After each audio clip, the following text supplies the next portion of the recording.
السلام عليكم ورحمة الله وبركاته. يقول المولى سبحانه جل في علاه: يا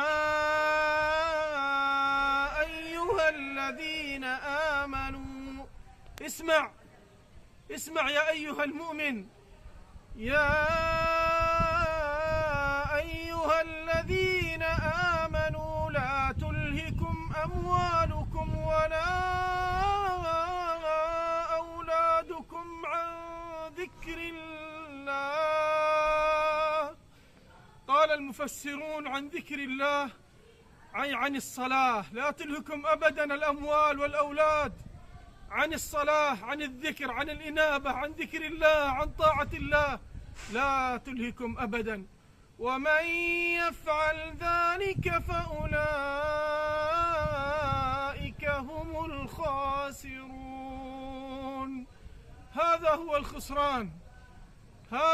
الخسران. ومن يفعل ذلك فأولئك هم الخاسرون. من أضاع صلاته فقد خسر، وربي قد خسر والعياذ بالله. فانتبه، فإنها وصية رسول الله صلى الله عليه وسلم: الصلاة وما ملكت أيمانكم.